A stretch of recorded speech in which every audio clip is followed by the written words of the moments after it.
These are from the 1950 and 1951 general elections produced by Labour and the Conservative parties. In 1950, Labour just about clung on to office, but in 1951 lost power to the Conservatives.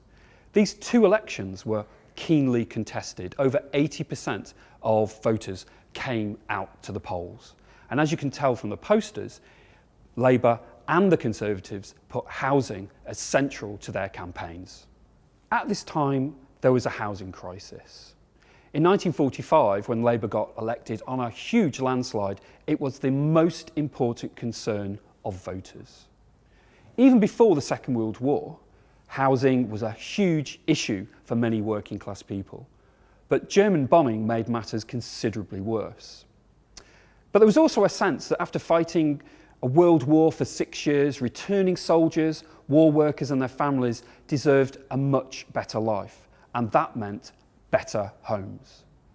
Despite huge shortages of labour and materials, supervised by the Cabinet Minister Aneurin Bevan, who was also responsible for creating the National Health Service, Labour did in fact manage to build the 1 million homes, mostly affordable council properties, it claims to have done in its poster.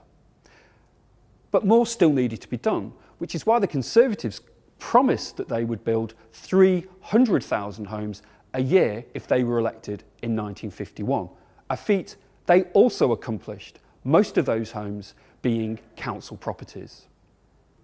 Britain today faces another housing crisis.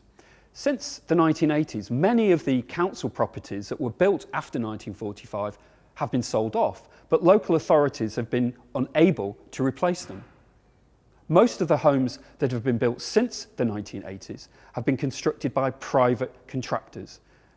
And today, many people, particularly the young, cannot afford to buy or rent their own homes. The housing crisis of the post-war period was solved by Labour and the Conservatives through planning restrictions, interventions, and spending money from tax.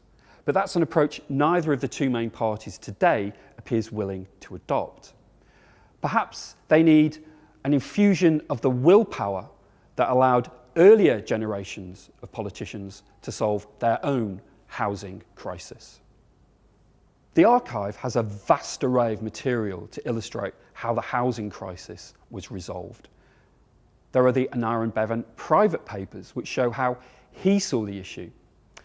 There are the minutes of Labour's annual conferences which illustrate how party delegates often criticised their own government for what they saw to be its slow progress. And there's a vast array of pamphlets which show how contemporaries saw the issue and proposed how to resolve it.